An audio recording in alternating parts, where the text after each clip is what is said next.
সাল্লাম বলেন, ইন্না আমালি বানি আদম, ইন্না আমালি বানি আদম তুআরাদু কুল্লা খামিস লাইলাতুল জুমআ। আল্লাহ রাব্বুল আলামিন জুমার দিনে অথবা জুমার রাতে প্রত্যেক বান্দার আমলগুলি ফেরেশতারা আল্লাহ তাআলার কাছে পেশ করে, বা আল্লাহ বলেন ফালা ইকবালু, আমি সেগুলোকে কবুল করে নেই। শুধু এক শ্রেণীর মানুষের আমল আমি আল্লাহ তাআলা কবুল করি না। তারা কারা?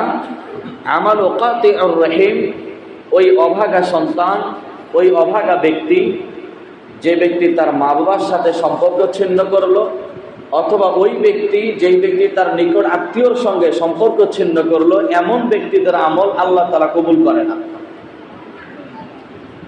আমরা যারা এখানে আছি, আমরা অনেক সময় রাগের মাথায় আত্মীয়তার সম্পর্ক ছিন্ন করি, ঠিক কিনা বলেন? না ভাই, এটা যদি আপনি করেন তাহলে আরেক হাদিসে আসছে সালাসাতুন কাদ হারামাল্লাহু আলাইহিল জান্নাহ, তিন ব্যক্তির জন্য জান্নাত হারাম। কয় ব্যক্তি ভাই? তিন ব্যক্তির জন্য জান্নাত হারাম। কথাটা কি আমার? কথাটা হলো রাসূল করিম সাল্লাল্লাহু আলাইহি সাল্লামের। এবং রাসূল করিম সাল্লাল্লাহু আলাইহি সাল্লাম কি তার নিজের কোনো বানানোর কথা বলছেন? না, কোরআনেই এসেছে মা ইয়ানতিকু আনিল হাওয়া ইন হুয়া ইল্লা ওয়াহয়ুন ইউহা। তিনি নিজের থেকে একটি কথাও বলেন নাই, বরং আল্লাহ তাকে যতটুকু ওহী করা হয়েছে ততটুকুই তিনি তোমাদেরকে বলেছেন। তাহলে আমি যে কথাটি বললাম সালাসাতুন কাদ হারামাল্লাহু আলাইহিল জান্নাহ, নিঃসন্দেহে এই কথাটি আমার নয়, রাসূলেরও নয়। কথা কার? আল্লাহ। যে আল্লাহ জান্নাত বানাইছেন, জান্নাত বানাইছে কে? আল্লাহ। জান্নাত দিবেন কে? আল্লাহ। আবার ওই আল্লাহই বলে দিচ্ছেন তিন ব্যক্তির জন্য জান্নাত হারাম। তার প্রথম নাম্বার হলো কাতিউর রহিম, যারা আত্মীয়তার সম্পর্ক, রক্তের সম্পর্ক ছিন্ন করে, এদের জন্য আল্লাহ বলেন তুই তোর নিকট আত্মীয়র সঙ্গে সম্পর্ক ছিন্ন করছিস, আমিও তোর সাথে সম্পর্ক ছিন্ন করে জান্নাত থেকে দূরে সরাই দিলাম। তোর জন্য জান্নাত আমি দিব না, তোর জন্য জান্নাত হারাম করে দিয়ে দিলাম। তাহলে জুমার দিনটা এমন একটা ফজিলতপূর্ণ দিন, এই দিনে বান্দার আমলগুলি আল্লাহ তাআলা কবুল করে। শুধু ওই শ্রেণীর ওই অভাগা ব্যক্তির আমল বা দোয়া কবুল করে না যে অভাগা ব্যক্তি তার নিকট আত্মীয়র সঙ্গে অথবা তার মা বাবার সঙ্গে সম্পর্ক ছিন্ন করে। প্রিয় ভাইরা, যুবক ভাইরা যারা আছি, আমরা যেন এই বিষয়গুলো একটু খেয়াল করে আমাদের সামনে জিন্দেগিকে পরিচালনা করতে পারি। সকলে বলে আমিন। তাহলে আমরা গত জুমায় আলোচনা শুনেছিলাম সূরাতুল বাকারার 201 নম্বর আয়াত, যে আয়াতের ভিতরে আল্লাহ তাআলা নিজেই বললেন অমিনহুম মাইয়াকুলু, মানুষদের মধ্যে কিছু সংখ্যক মানুষ তারা মাজারে গিয়ে কল্যাণ চায় না, দুনিয়ার কোনো নেতার কাছে গিয়ে কল্যাণ চায় না, দুনিয়ার কোনো এমপি মন্ত্রীর কাছে গিয়ে কল্যাণ চায় না, ভালাই চায় না, মঙ্গল চায় না। তারা মঙ্গল চায় রব্বানা আতিনা ফিদ দুনিয়া হাসানা। তারা তাদের রবের কাছে অর্থাৎ আল্লাহর কাছে মঙ্গল কামনা করে। আমরা কার কাছে চাই? নাকি অন্য কারো কাছে চাবো? না, অন্য কারো কাছে চাওয়া যাবে না। খাইরিহি ওয়া শাররিহি মিনাল্লাহি তাআলা ওয়াল বা'স বা'দাল মাউত। আমরা ইমানে মুজমালে পড়ছি না এগুলা? এগুলা হলো আকীদা। এই আকীদাগুলো বিশ্বাস রাখতে হবে। আপনার এই আকীদা থেকে বের হয়ে গিয়ে যদি আপনি মনে করেন আমার ভালো মন্দ এলাকার নেতা সাহেব, এলাকার এমপি সাহেব, কোন পীর সাহেব, কোন বুজুর্গ সাহেব আমার ভালো মন্দ কিছু করে দিতে পারে, তাহলে আপনি এখান থেকে দূরে সরে গেলেন। খাইরিহি ওয়া শাররিহি মিনাল্লাহি তাআলা ওয়াল বা'স বা'দাল মাউত, এখান থেকে আপনি দূরে সরে গেলেন। তো এখান থেকে যদি আমি দূরে সরে যাই, তাহলে আকীদা থাকলো আমার? তা ইমানের আকীদা যদি আমার ঠিক না থাকলো, তাহলে আমার একটা আমলও আল্লাহ রাব্বুল আলামিনের দরবারে কবুল কখনোই হবে না। কারণ আল আকিদাতু হিয়া সাদাতুম মিনাল ঈমান, আকীদা হলো ঈমানের খুঁটি। আপনি সারাদিন মাছ মারলেন, আর মাছ মারার পরে যে ঠোঙ্গার ভিতরে রাখলেন, এটা যদি তলা যদি আপনার ভাঙ্গা থাকে বা এটা না থাকে, তলা যদি না থাকে, সারাদিন মাছ মারবেন, ওইখানে ডুবাবেন, সন্ধ্যাবেলা আপনি যখন এই ছোলাটা নিয়ে বাড়ির দিকে ফিরবেন, দেখবেন একটা মাছও নাই। সারাদিনের পরিশ্রম আপনার বৃথা গেল কি না? তো ঠিক তদ্রূপ আপনি যদি এই বিশ্বাস করেন যে আমার ভালো মন্দ দুনিয়ার কেউ করে দিতে পারে, বা কোনো পীর সাহেব আমার ভালো মন্দ মঙ্গল করে দিতে পারে, তাহলে আপনি এখান থেকে যেহেতু দূরে সরে গেলেন, তাহলে আপনার কাছ থেকে ঈমান দূরে সরে গেল, আপনার এই নামাজ, রোজা, দান, খয়রাত আল্লাহ তাআলার দরবারে একটাও কবুল হবে না, বা আপনি খুঁজেই পাবেন না। তাহলে আল্লাহ রাব্বুল আলামিন বললেন সূরা বাকারা 201 নম্বর আয়াত, 1 নম্বর আয়াতের ভিতরে, অমিনহুম মাইয়াকুলু রব্বানা আতিনা ফিদ দুনিয়া হাসানা, মানুষদের মধ্যে এক শ্রেণীর মানুষ, তারা আমার কাছে কল্যাণ চায়, মঙ্গল চায়। কোথাকার কল্যাণ চায়? দুনিয়ার কল্যাণ চায়। এই কল্যাণগুলির মধ্যে প্রথম কল্যাণ হলো, আমি আল্লাহ তোমাদেরকে বলে দিলাম, প্রথম নাম্বার কল্যাণ হলো তোমরা যদি কোরআন পাও। কোরআন কারা পাইল? যেই ব্যক্তি আল্লাযীনা আতাইনাহুমুল কিতাবা ইয়াতলুনা হাক্কা তিলাওয়াতিহি, যারা কোরআনের হক আদায় করে কোরআনকে তেলাওয়াত করবে। আর 2 নম্বরে কোরআনকে বুঝবে, 3 নম্বরে কোরআনের আমল করবে, 4 নম্বরে কোরআনের সমাজ ব্যবস্থা প্রতিষ্ঠিত করার জন্য সংগ্রাম করবে, লড়াই করবে, চেষ্টা করবে। এই 4টা গুণ যার মধ্যে থাকবে, আল্লাহ বলেন সে দুনিয়ার যে কয়েকটি হাসানা আছে তার ভিতরে একটি হাসানা সে পেয়ে গেল। সুবহানাল্লাহ। দুনিয়ার হাসানা হলো 10টি। কয়টি? দুনিয়ার কল্যাণ কয়টি? 10টি। ওই 10টি আল্লাহ বলছেন, ওই আল্লাহর ভাষায় যে 10টি কল্যাণ আছে ওইটা যদি আপনি পান, তাহলে আপনার দুনিয়াতে আর কিছু পাওয়ার দরকার নাই। যদিও দুনিয়ার কিছু পশ্চিমাদের চাকচিক্যতার দিকে তাকাইয়া আমরা মনে করি আমি কিছুই করতে পারলাম না, ধন সম্পদ, টাকা পয়সা, বিত্ত, বৈভব, ক্ষমতা কিছুই পাইলাম না। আল্লাহ বলেন এইগুলা তোমার কল্যাণ নয়। কল্যাণ কি? আমি তোমাদেরকে বলে দিচ্ছি, এইগুলা হলো তোমাদের দুনিয়ার কল্যাণ। সুবহানাল্লাহ। তাহলে প্রথম নাম্বার কল্যাণ কি? যারা কোরআন পায়। ঠিক কিনা বলেন? আমাদের মধ্যে আমরা যারা আছি অনেকে কোরআন পড়তে জানি না।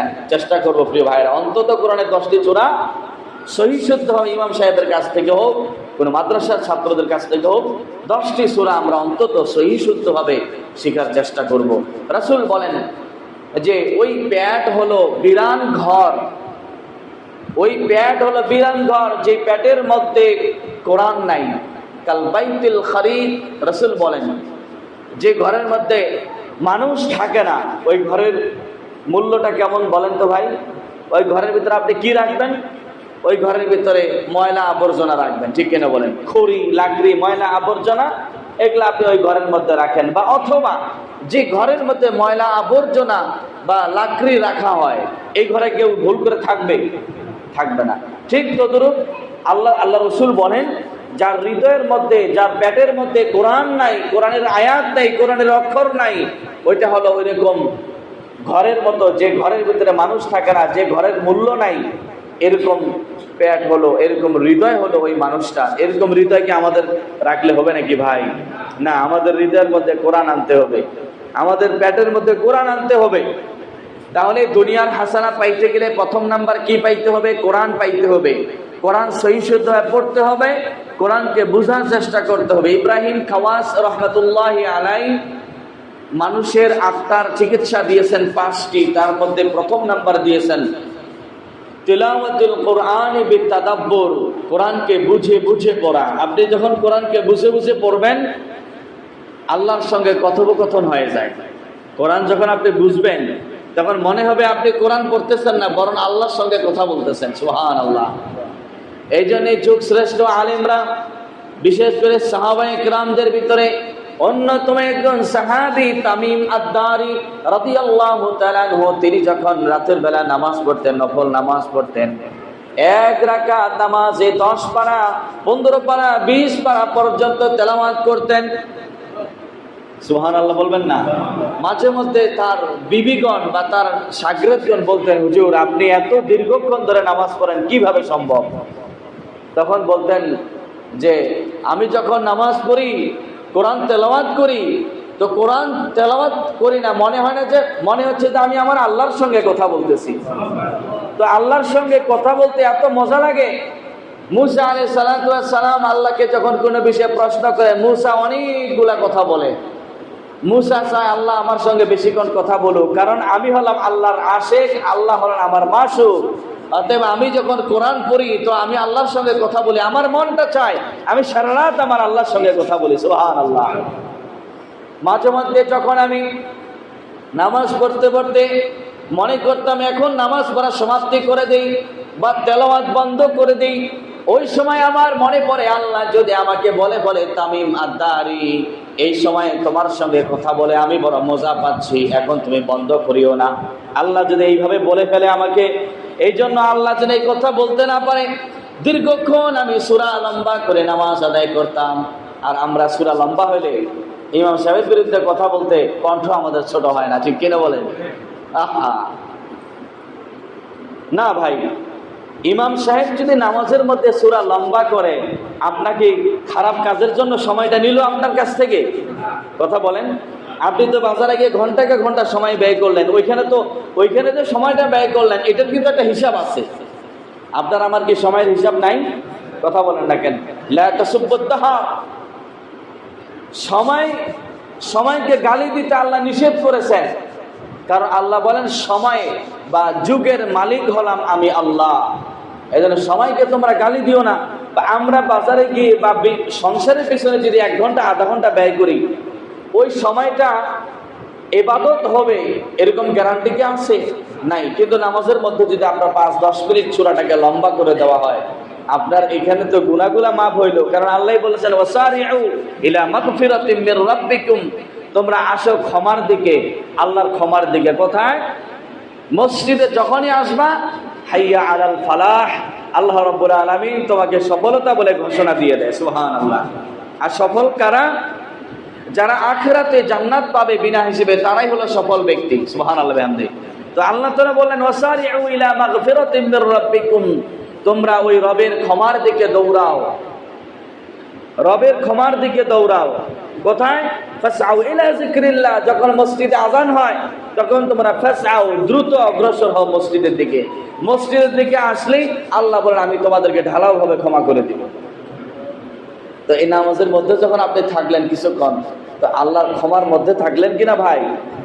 তামিম আদ-দারি তিনি নামাজ পড়তেন, সূরা কেরাত পড়তেন, লম্বা সূরা ধরতেন, যে আমি আল্লাহর সঙ্গে কথা বলতেছি। তাহলে কোরআন যখন আপনি বুঝে পড়বেন, আপনার ইব্রাহিম খাওয়াস যেটা বুঝাইলেন, আত্মার চিকিৎসা হলো 5টি, সবচেয়ে বড় চিকিৎসা হলো কোরআনকে বুঝে বুঝে পড়া।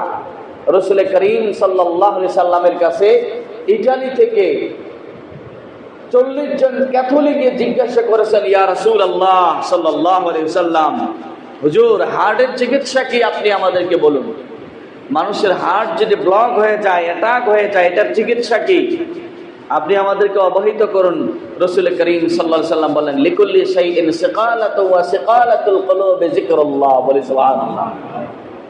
আরেক আয়াতে বললেন, আরেক হাদিস বলেন, আলা ইন্না ফিল জাসাদি মুদগা ইযা সালাহাত সালাহাল জাসাদু কুল্লু ওয়া ইযা ফাসাদাত ফাসাদাল জাসাদু কুল্লু আলা হিয়াল কলব। রাসূল বলে দিলেন, এই হার্টটাকে মানব দেহের ভিতরে সবচেয়ে গুরুত্বপূর্ণ অঙ্গ হলো হৃদপিণ্ড, আর এটাকে ভালো করার জন্য শ্রেষ্ঠ ঔষধ হলো আল্লাহর জিকির, নামাজ, কোরআন তেলাওয়াত আর আল্লাহ আল্লাহ শব্দ বলে জিকির করা। 3টা হলো হার্ট ভালো করার চিকিৎসা। বলি সুবহানাল্লাহ। রাসূলুল্লাহ জানাই দিলেন। তাহলে আমাদের কোরআন যদি আমরা বুঝে বুঝে পড়ি, আমাদের আত্মার ময়লাগুলো দূর হবে কিনা? কথা বলেন না কেন আপনারা কি ওয়াজ বুঝতেছেন? আমি অসুস্থ মানুষ, টনসিল, আমার গলার ব্যথা। আমি যে কথাগুলো বলতেছি অনেক কষ্ট করে বলতেছি, আসতে চাই নেই, আমার ভাতিজাকে সাথে নিয়ে আসলাম। আপনারা কি আমার জন্য একটু দোয়া করবেন নামাজের পরে? আল্লাহ তাআলা আমাকে সুস্থতা দান করে, বলে আমিন।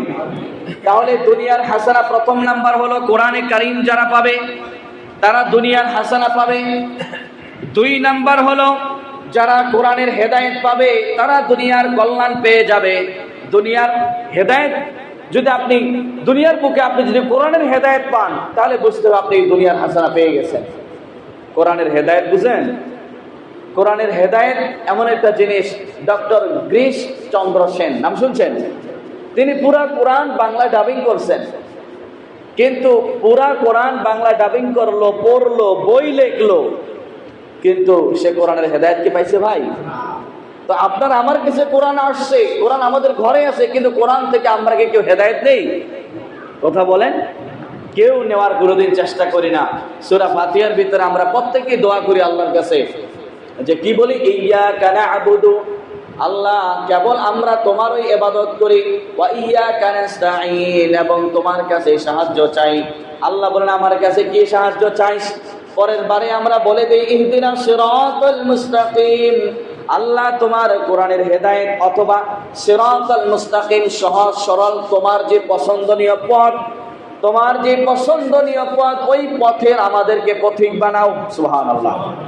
আমরা আল্লাহকে বললাম, কিন্তু নামাজের মধ্যে বলতেছি তোমার পথের পথিক বানাও। নামাজ থেকে বের হয়ে শয়তানের পথে আমরা চলতেছি, ঠিক কিনা বলেন? বাইর হয়ে আমরা সুদের টাকা নাড়তেছি, ওজনে পাল্লায় কম দিচ্ছি, আল্লাহর রবের নামের কসম খেয়ে, মিথ্যে কসম খেয়ে পণ্যের দাম বেশি বলে বলতেছে ভাই খোদার কসম এত টাকা দাম আছে আমার মালের দাম, এরকম তো বেচাই যাবে না। এরকম হচ্ছে কিনা ভাই আমাদের? তাহলে কিভাবে হবে? আপনি মসজিদে আইসে আল্লাহর কাছে হেদায়েত চাইলেন, বের হয়ে গিয়ে শয়তানের অনুসরণ করতেছেন। আর আল্লাহ তাআলা বলছে ওয়ালা তাত্তাবিউ খুতুওয়াতিশ শাইতান, তোমরা খবরদার শয়তানের পদাঙ্গ অনুসরণ করিও না। শয়তানের পদাঙ্গ যারাই অনুসরণ করবে আল্লাহ বলে তাকে আমি হেদায়েত থেকে বিচ্যুত করে দেব। অর্থাৎ সুম্মা জাআলনাকুম আলা শারিআতিন মিনাল আমরি ফাত্তাবিউহু আল্লাযীনা লা ইয়ালামুন। রাস্তার মধ্যে যদি পিছলা থাকে, পিছলা বুঝেন, পিচ্ছিল রাস্তায় আপনি কি সাবধানতা সহিত চলবেন না? আপনি যদি পিচ্ছিল রাস্তায় উদাসীন ভাবে চলেন, পরে কি হাতটা ভাঙার সম্ভাবনা আছে কিনা? তো পুরা দুনিয়াটাই হলো একটা পিচ্ছিল জায়গা, এখানে চলতে গিয়ে আপনাকে আমাকে সাবধানতা সহিত চলতে হবে। আমি যেন সাবধানতার উদাসীন হয়ে চলতে গিয়ে আমাকে যেন শয়তান কখনো গ্রাস করে নিতে না পারে, শয়তান যেন আমাকে বায়াত করে নিতে না পারে। প্রিয় ভাইরা, তাহলে রব্বানা আতিনা ফিদ দুনিয়া হাসানা, দুনিয়ার প্রথম নাম্বার হাসানা হলো যারা কোরআন পাইলো, 2 নাম্বার হাসানা হলো যারা কোরআনের হেদায়েত, কথা বলেন না কেন, কোরআনের হেদায়েত যারা পাইলো। সূরা বাকারা শুরুতে আল্লাহ বলেন হুদাল্লিল মুত্তাকিন, আলিফ লাম মিম যালিকাল কিতাব, ইহা হলো এমন একটি কিতাব লা রাইবা ফি, যার মধ্যে সন্দেহের বিন্দু মাত্র অবকাশ নেই, সন্দেহের বিন্দু মাত্র অবকাশ নেই। আল্লাহ তাআলা প্রথমে চ্যালেঞ্জ দিয়ে দিলেন, এর মধ্যে কোনো সন্দেহ নাই, ভুল নাই, ত্রুটি নাই। সন্দেহের যদি কেউ সন্দেহ করা চিন্তা ফিকিরও মাথায় নিয়ে আসে, তো এটা পুরা কোরআন রিসার্চ করার পর তার বিন্দু পরিমাণ এখান থেকে একটা ভুল বের করতে পারবে না। যুগে যুগে অনেকে চেষ্টা করেছে কোরআন থেকে ভুল বের করার জন্য। আপনারা জানেন ডক্টর মরিস বুকাইরি, ফ্রান্সের একজন ডাক্তার, কোরআনের ভিতরে ভুল বের করতে গিয়ে তার নিজের জীবনের সমস্ত ভুলগুলা প্রকাশিত হয়ে গেছে। প্রকাশিত হওয়ার পর বললেন, আমার কোরআনের ভুল ধরতে গিয়ে আমার নিজের জীবনের সব ভুল আমি বুঝতে পেরেছি, আমি তো ভুলের মধ্যে আছি। এই দুনিয়ার সব ভুল সরাই দিয়ে কোরআনের হেদায়েতকে গ্রহণ করে কলেমা পড়ে মুসলমান হয়ে গেলেন। এই জন্য কোরআনের ভিতরে, কোরআন এমন একটা জিনিস যে কোরআনের কাছে আসলে, যেমন আয়না চিনেন না ভাই, আয়নার সামনে যদি আপনি দাঁড়ান, আপনার কোথায় তিলের ফোঁটা আছে, কোথায় মোষ একটু বাঁকা হয়েছে, কোথায় চুল একটু বাঁকা হয়েছে, আয়না আপনাকে বলে দেয় কিনা ভাই? কথা বলেন না কেন? আয়না আপনাকে বলে দেয় যে তোমার এই জায়গায় চুল বাঁকা আছে, মোষ একটু বাঁকা আছে, ঠিক কিনা বলেন? কোরআনের কাছে যখনই আপনি আসবেন, আয়না যেরকম আপনার ফেসের ত্রুটিগুলো ধরাই দেয়, আপনি যখন কোরআনের কাছে আসবেন, কোরআন আপনাকে আপনার জীবনের সকল ত্রুটিগুলো ধরাই দিবে সংশোধনের জন্য। সুবহানাল্লাহ। এই জন্য আল্লাহ বলে দিলেন, দুনিয়ার হাসানা যদি তোমরা পেতে চাও তাহলে কি করতে হবে? তাহলে কোরআনের হেদায়েত আপনাকে গ্রহণ করতে হবে, অন্য কোনো হেদায়েত গ্রহণ করা যাবে না। অন্য কোনো দলের আদর্শ, পীরের আদর্শ, অমুকের আদর্শ, এগুলোর ভিতরে কোনো হেদায়েত নাই। হ্যাঁ, ওই পীরের মধ্যে, ওই পীরের সংস্পর্শে আপনি থাকবেন যে পীরের মধ্যে কোরআন এবং সুন্নাহর হেদায়েত আছে, ঠিক কিনা বলেন? যদি কোরআন সুন্নাহর বাইরে পীর সাহেব চলে, ওই পীর সাহেবকে আপনি আমি অ্যাভয়েড করে চলবো, ঠিক কিনা বলেন? ওই দল থেকে আমরা দূরে সরে থাকবো যে দলের ভিতরে কোরআন এবং সুন্নাহ নাই, বরং কোরআন সুন্নাহর বিপরীত যে মতাদর্শ আছে এগুলো আমাদের উপর চাপাই দেওয়ার চেষ্টা করে, এখান থেকে আপনাকে আমাকে ডাইভার্ট করে চলার চেষ্টা করতে হবে, ঠিক কিনা বলেন ভাই? আমার কথায় কেউ বেজার হচ্ছেন নাকি? তাহলে দুনিয়াতে কোরআনের হেদায়েত 2 নাম্বার কি? দুনিয়াতে দুনিয়ার কল্যাণ প্রথম নাম্বার হলো কোরআন পাওয়া, 2 নাম্বার হলো কোরআনের হেদায়েত পাওয়া, 3 নাম্বার হলো পরিশ্রমী হওয়া। পরিশ্রমী হওয়া, কথা বুঝতে পারছেন? আপনি দুনিয়ার মুখে যদি পরিশ্রম করতে পারেন তাহলে আপনি দুনিয়ার কল্যাণ পাইলেন, বলেন না সুবহানাল্লাহ? আমাদের মধ্যে অনেকে খালি বসে খাওয়ার চিন্তা ফিকির, ঠিক কিনা বলেন? সবচেয়ে বসে খাওয়ার চিন্তা ফিকির হলো বাংলাদেশে কিছু ভণ্ড পীরেরা, ঠিক কিনা বলেন ভাই? অথচ আল্লাহ তাআলা কোরআনে কারীমে স্পষ্ট বলে দিলেন, লাকাদ খালাকাল ইনসানা ফি কাবাদ, আমি মানুষকে সৃষ্টি করেছি পরিশ্রমী করার জন্য, পরিশ্রম করার জন্য। আল্লাহ নিজেই বললেন, তোমাদেরকে আমি সৃষ্টি করেছি পরিশ্রম করার জন্য। আর আপনি আমি বইয়া খাইয়া দিয়ে মিষ্টি কুমড়ার মতো লাল হয়ে গেলাম, আর হাতগুলা নাড়লে বিড়ালের মতো তুলতুলা নরম হাত, বলি বিশাল বড় আল্লাহর ওলি হয়ে গেছে। মিয়া রাসূলুল্লাহ বলেছেন, যারা পরিশ্রমী আল কাসিবু হাবিবুল্লাহ, যারা কাজ করে খায় তারা হলো আমার বন্ধু। আল্লাহর হাবিব সাল্লাল্লাহু আলাইহি সাল্লাম একজন পরিশ্রমী সাহাবীর সঙ্গে মুসাফা করলেন। একদিন মুসাফা করার পরে হাতটা অনেক খসখসে দেখলেন। দেখার পরে আল্লাহর হাবিব সাহাবায়ে কেরামের সামনে হাতটা উঠাইয়া বললেন, জান্নাতি হাত দেখছো নাকি? সাহাবায়ে কেরাম বললেন, ইয়া রাসূলুল্লাহ, জান্নাত জাহান্নাম তো ইন্তেকালের পরে দুনিয়ার বুকে আবার কে জান্নাতি হয়ে গেল? আল্লাহর হাবিব বললেন, এই যে আমার সাহাবী সারাদিন কর্ম করে পরিশ্রম করে তার হাতটা খসখসে হয়ে গেছে। আল্লাহর হাবিব বললেন, এই পরিশ্রমী হাতগুলাই হলো জান্নাতি হাত। তাহলে আল্লাহ কোরআনে কারীমে বললেন, দুনিয়ার কল্যাণ যদি পাইতে চাও, পরিশ্রমী যারা তারা হলো দুনিয়ার কল্যাণকামী ব্যক্তি। তাহলে আমরা যারা অর্থবিত্ত বৈভব টাকা পয়সা আছে, আমাদের এলাকার অনেক বেকার ছেলে আছে না ভাই? কথা বলেন। অনেক বেকার ছেলে বেকারত্ব সহ্য করতে না পেয়ে নেশায় আসক্ত হয়ে যাচ্ছে। বেকারত্ব সহ্য করতে না পেয়ে অনেক ছেলে আত্মহত্যা পর্যন্ত বেছে নিতে বাধ্য হয়েছে। আমার যদি সামর্থ্য থাকে, আপনি বিত্তবান, সেই ছেলেটিকে একটা গরু কিনে দিলে অথবা ছেলেটিকে একটা বাজারে ছোট্ট দোকান করে দিলে, আপনি তাকে একটা কর্মের ব্যবস্থা করে দিলেন, কর্মের ব্যবস্থা করে দিলে আল্লাহর আরশ পর্যন্ত খুশি হয়ে যায়। বলি সুবহানাল্লাহ। এই পৃথিবীর বুকে আল্লাহর কাছে সবচেয়ে পছন্দনীয় আমল কি বলতে পারি ভাই? আল্লাহর কাছে সবচেয়ে পছন্দনীয় আমল হলো যে মানুষের উপকার করে। সুবহানাল্লাহ বলবেন না?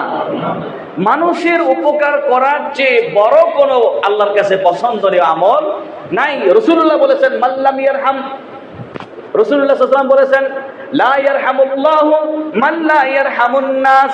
আল্লাহ ওই ব্যক্তির উপরে দয়া করবেন না যেই ব্যক্তি মানুষের উপরে দয়া করে না। কথা বুঝতে পারছেন? আবার আরেক হাদিসে বললেন, লা ইয়ারহামুল্লাহু মান লা ইয়ারহামুল খালক। আল্লাহ তার প্রতি দয়া করবেন না যে সৃষ্টির প্রতি দয়া করবে না।